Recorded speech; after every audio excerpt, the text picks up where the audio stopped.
All right. Well, welcome to ACT Prep. It's a little weird, I know, under the circumstances. Some of you might be working from home and watching this, and some of you might be in my classroom right now watching this. I'm going to try to post videos on pretty much everything that I can.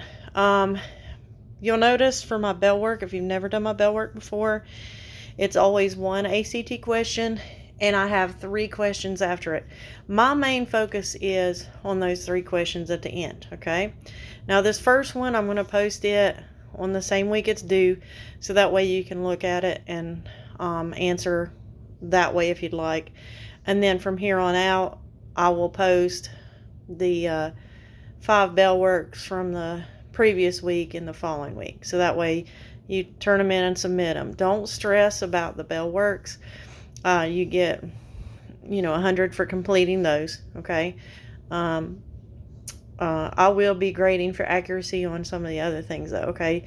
But Bellwork is all ACT, most of it anyway, and I want to make sure that you are comfortable with looking at these questions, okay? So I want you to get in the habit of asking yourself these 3 questions anytime you're looking at an ACT question. The first one is, what are they asking for in the question? A lot of times, now this one's pretty straightforward because that's all you have is a question, but a lot of times we get into something and we might get an answer, but it's not what they're looking for. Like maybe they want to know perimeter and we go through and figure out the width and we're like, oh, there we go, we got the answer, and we move on when we should have went a step further and added all the sides up after. So make sure first that you are answering the question they are asking.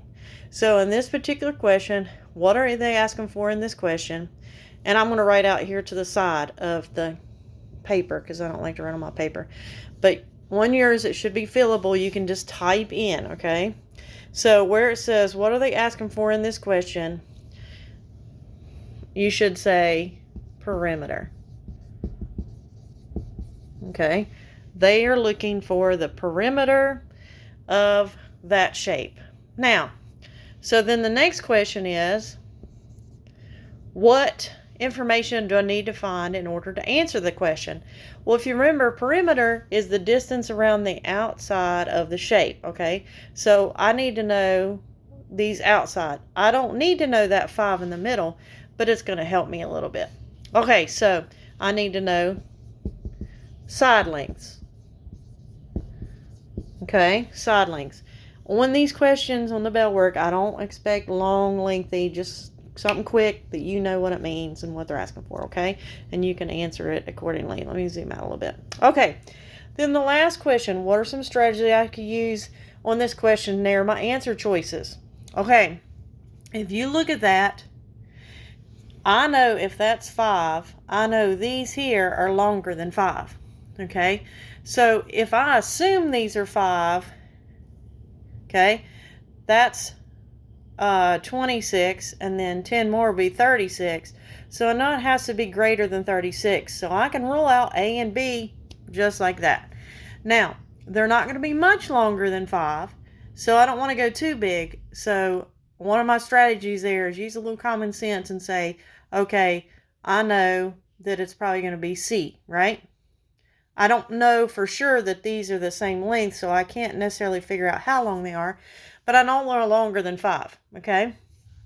So when I'm answering this question, I know it has to be greater than 36 because these are longer than 5. If they were 5, then it would add up to 36 around the outside, but it's longer than that, so it has to be greater than 36, but not a ton more. So my answer is C, 40. Okay, so on that last one, perimeter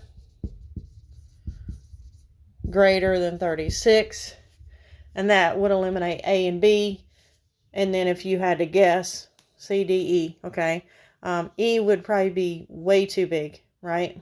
So E being 46. So C or D and move on, okay? So cut your chances of answering that question right down from 20% up to 50%, okay? And that's the biggest thing, is increase your chances if you have to guess, okay? All right, and that's Bellwork number 1.